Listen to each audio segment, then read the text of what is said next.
ഉത്തർപ്രദേശിലെ കർണിസേന, VHP, ബജ്രംഗ് ദൾ അവരൊക്കെ പറയുന്നു ഒരു 15 ക്ഷേത്രങ്ങൾ കൂടി അവർ കണ്ടെത്തിയിട്ടുണ്ട്. മുസ്ലിം ആധിപത്യമുള്ള സ്ഥലത്ത് 15 ക്ഷേത്രങ്ങൾ, അതിൻ്റെ പുറത്ത് എന്താണ് മോസ്കുകളുണ്ട്, മുസ്ലിം പള്ളികളുണ്ട്, ഇത് ഞങ്ങൾ കണ്ടെത്തിയിട്ടുണ്ട്, ഇത് ഞങ്ങൾ ഒഴിപ്പിക്കുമെന്ന തരത്തിൽ വീരസ്യം മുഴക്കി മുന്നോട്ട് വന്നിട്ടുണ്ട്. അത് മാത്രമല്ല സരായ് റഹ്മാൻ, അതായത് സരായ് റഹ്മാൻ എന്ന് പറഞ്ഞാൽ മുസ്ലിം ഭൂരിപക്ഷമുള്ള മേഖലയാണ് UP-യിൽ. ആ സ്ഥലത്ത് 50 വർഷം പഴക്കമുള്ള ഒരു ശിവക്ഷേത്രം കണ്ടെത്തിയിട്ടുണ്ട്. അതങ്ങനെ അടച്ചു കിടക്കുകയായിരുന്നു, പൂജയൊന്നുമില്ലാതെ. അതും തുറന്ന് പ്രവർത്തിപ്പിക്കാൻ പോവുകയാണ്, തുറന്ന് ആരാധന നടത്താൻ പോവുകയെന്നാണ് ബജ്രംഗ് ദൾ, കർണിസേന, VHP തുടങ്ങിയ സംഘടനകൾ രംഗത്തെത്തി പറയുന്നത്. കർണിസേനയാണ് പ്രത്യേകിച്ച് ഇക്കാര്യത്തിൽ മുന്നിൽ നിൽക്കുന്നത്, മതവിദ്വേഷം പരത്തുന്നതിൽ മുന്നിൽ നിൽക്കുന്നത്. അപ്പോഴിതാ RSS നേതാവ് മോഹൻ ഭാഗവതിൻ്റെ ഒരു പ്രസ്താവനയല്ല, പൂനെയിൽ നടന്ന ഒരു പൊതുസമ്മേളനത്തിൽ അദ്ദേഹത്തിൻ്റെ പ്രസംഗം വരുന്നു. ഇതിനു മുമ്പും അദ്ദേഹം സമാനമായ ആശയം പറഞ്ഞിട്ടുണ്ട്. അദ്ദേഹം പറയുന്നു, രാമക്ഷേത്രം ഒരു പൊതുവികാരമായിരുന്നു, അയോധ്യയുടെ മാത്രമല്ല ഇന്ത്യയുടെ തന്നെ പൊതുവികാരമായിരുന്നു.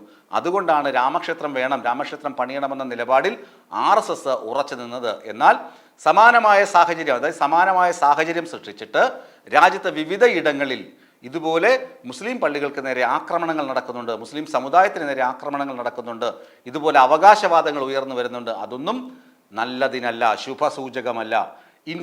ഇന്ത്യയുടെ മതേതരത്വ ജനാധിപത്യ സ്വഭാവം നിലനിർത്തണം. എല്ലാ സർവ്വമതങ്ങളും ഇന്ത്യയിൽ സാഹോദര്യത്തോടുകൂടിയും സൗഹാർദ്ദപരമായും കഴിയുന്നുവെന്ന മാതൃകയാണ് പുത്തൻ ഇന്ത്യ തുടരേണ്ടത്. അതാണ് നമ്മൾ ലോകത്തിന് കൊടുക്കേണ്ട സന്ദേശമെന്നാണ് RSS നേതാവ് മോഹൻ ഭാഗവത് പറയുന്നത്.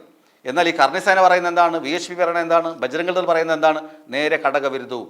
RSSനുള്ള ഒരു ജനകീയ മുഖം മാത്രമാണ് ഈ മോഹൻ ഭാഗവതിൻ്റെ വാക്കുകൾ BJP-ക്കാർ, അതായത് അമിത്ഷായോ മോദിയോ കേൾക്കണമെന്ന് നിർബന്ധമൊന്നുമില്ല.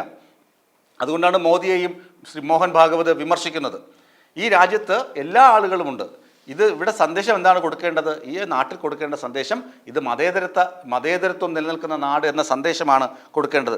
ഇന്ത്യയിൽ ഭൂരിപക്ഷവും ന്യൂനപക്ഷവും എന്ന വിഭാഗങ്ങളില്ല. ഇന്ത്യയിൽ എല്ലാവരും ഒന്നാണ്. വളരെ പ്രസക്തമായ ഒരു നിരീക്ഷണമാണ് അദ്ദേഹം നടത്തുന്നത്. ഭൂരിപക്ഷ സമുദായം, ന്യൂനപക്ഷ സമുദായം, ഭൂരിപക്ഷ വർഗീയത, ന്യൂനപക്ഷ വർഗീയത, പൊളിറ്റിക്കൽ ഇസ്ലാം, ഇങ്ങനെ ഒരു സംഘപരിവാർ സംഘടനകൾ, ഇങ്ങനെ തമ്മിൽ തർക്കവും തമ്മിൽ ബഹളവും നടത്താതെ ഭൂരിപക്ഷമെന്നോ ന്യൂനപക്ഷമെന്നോ ഇല്ലാതെ എല്ലാവരും ഇന്ത്യക്കാരാണ് എന്നൊരു പൊതുബോധമാണ് വളർത്തേണ്ടതെന്ന് അദ്ദേഹം പറയുന്നു. പിന്നെ പഴയ കാലത്തെ തെറ്റുകൾ തിരുത്തണമെന്ന് അദ്ദേഹം ആവശ്യപ്പെടുന്നുണ്ട്. പഴയ കാലത്ത് ഒരുപാട് തെറ്റുകൾ ചെയ്തു കൂട്ടിയിട്ടുണ്ട്. ഹിന്ദു വർഗീയത ഒരുപാട് കാര്യങ്ങൾ ചെയ്തിട്ടുണ്ട്. ഉദാഹരണം ഗുജറാത്തിലോട്ട് നോക്കൂ, ഈ പല സംസ്ഥാനങ്ങളിലും നോക്കിയാൽ മതി, കേരളം ഒഴികെ മറ്റേത് സംസ്ഥാനങ്ങളിലും, ഈവൻ കേരളത്തിലും മാറാടക്കം നോക്കൂ, വർഗീയ സംഘർഷങ്ങളുടെ സ്ഥലങ്ങളിലെല്ലാം നോക്കൂ, രാഷ്ട്രീയ സംഘർഷങ്ങളുടെ സ്ഥലങ്ങളിൽ നോക്കൂ. RSSനും അതുപോലെ തന്നെ ഹിന്ദുത്വ വർഗീയ അജണ്ട പിന്തുടരുന്ന സംഘടനകൾക്കും മേൽക്കൈയുള്ള സ്ഥലങ്ങളിലേക്ക് നോക്കൂ. അവിടെ ന്യൂനപക്ഷമായ മുസ്ലിങ്ങൾ ക്രൂരമായി ആക്രമിക്കപ്പെടുന്ന കാഴ്ചയുണ്ട്. അതാണ് ആ പഴയ തെറ്റുകൾ തിരുത്താൻ രാജ്യം തയ്യാറാകണം. പിന്നെ ഇന്ത്യ ഒരു പുത്തൻ മാതൃകയാണ് തീർക്കേണ്ടതെന്നും മോഹൻ ഭാഗവത് പൂനെയിൽ പ്രസംഗിക്കുന്നു. അതിൻ്റെ വിശാലമായ അർത്ഥത്തിൽ നോക്കുകയാണെങ്കിൽ സംഭാലിൽ നടന്ന സംഭവം നമുക്കറിയാമല്ലോ. UP-യിലെ സംഭാലിൽ ജുമാ മസ്ജിദിന് അകത്ത് ക്ഷേത്രമുണ്ടെന്ന് പറയുന്നു. അതിന് സർവേ നടത്താൻ ഒരു മജിസ്ട്രേറ്റ് കോടതി തയ്യാറാകുന്നു. സർവേക്ക് പോകുന്ന ഉദ്യോഗസ്ഥൻ ജയ് ശ്രീറാം എന്ന് വിളിക്കുന്നു. അവിടുത്തെ മുസ്ലിം സമുദായ അംഗങ്ങൾ അത് തടയാൻ ശ്രമിക്കുമ്പോൾ പോലീസ് അവരെ അകാരണമായി മുന്നറിയിപ്പൊന്നുമില്ലാതെ വെടിവെക്കുന്നു. അതിൽ 4 പേർ മരിക്കുന്നു. ഇതാണ് സംഭാലിൽ നടന്നത്. ഇത്തരം സംഭവങ്ങൾ രാജ്യത്തെ അരക്ഷിതാവസ്ഥയിലേക്ക് തള്ളിവിടും, മതേതര സ്വഭാവത്തെ തല്ലിക്കെടുത്തുമെന്ന് മോഹൻ ഭാഗവത് തിരിച്ചറിയുന്നുണ്ട്. അതുകൊണ്ടാണ് അദ്ദേഹം ഇന്നലത്തെ പ്രസംഗത്തിൽ, പൂന പ്രസംഗത്തിൽ ഇത് വീണ്ടും ആവർത്തിച്ച് പറഞ്ഞത്.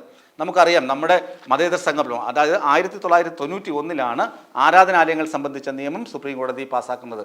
അത് എങ്ങനെയാണ്?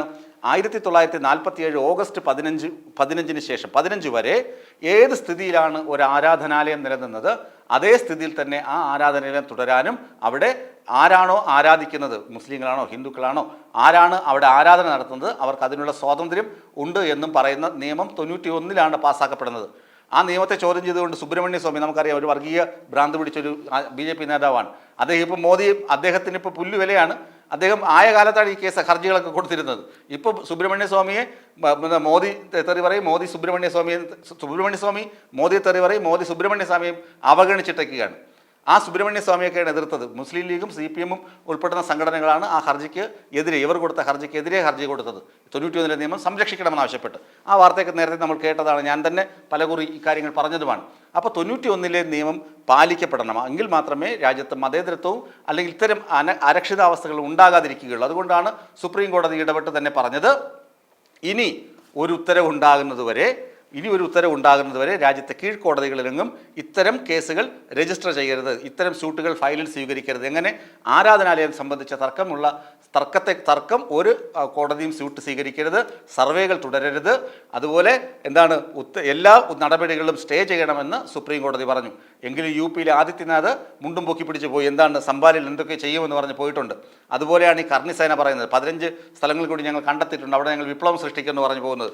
കോടതിക്ക് പുല്ലുവില കൊടുത്തിട്ടാണ് ഇവരുടെ ഈ നടപടികൾ. ഇതൊക്കെ ഇന്ത്യയിൽ മാത്രമേ നടക്കത്തുള്ളൂ. വേറെ ഏതെങ്കിലും രാജ്യത്താണെങ്കിൽ കോടതിയും പോലീസും ഒക്കെ പറയുന്നത് കേട്ടില്ലെങ്കിൽ അപ്പോൾ നടപടി എന്താണെന്ന് ഇവരറിയും. ഈ ഭൂരിപക്ഷമാണോ ന്യൂനപക്ഷമാണോ എന്നൊക്കെ വേറെ സ്ഥലങ്ങളിലും നടക്കില്ല, ഇന്ത്യയിൽ മാത്രമേ നടക്കുകയുള്ളൂ. ഇന്ത്യയിൽ മാത്രമാണ് ഇങ്ങനെ നടക്കുന്ന ഒരു സ്ഥിതി. ബംഗ്ലാദേശിൽ നോക്കൂ, ബംഗ്ലാദേശിൽ ന്യൂനപക്ഷ ഹിന്ദുക്കളെ മുസ്ലിങ്ങൾ തല്ലിക്കൊല്ലുന്നു, ഇവിടെ മുസ്ലിങ്ങളെ ഹിന്ദുക്കൾ തല്ലിക്കൊല്ലുന്നു. ഇതൊന്നൊരു വൈരുദ്ധ്യമാണ്, ഇങ്ങനെയല്ല നടക്കേണ്ടതെന്ന അർത്ഥത്തിലാണ് മോഹൻ ഭാഗവത് അദ്ദേഹത്തിൻ്റെ പ്രസംഗം ചുരുക്കുന്നത്. പ്രസംഗത്തിൽ അദ്ദേഹം പറയുന്നത് അതാണ്. പ്രസംഗം സമാപിക്കുമ്പോഴും അദ്ദേഹത്തിൻ്റെ ആശയം ഇതാണ്: മതേതര ഇന്ത്യ സംരക്ഷിക്കപ്പെടണം, മതേതര ഭാരതം സംരക്ഷിക്കപ്പെടണം.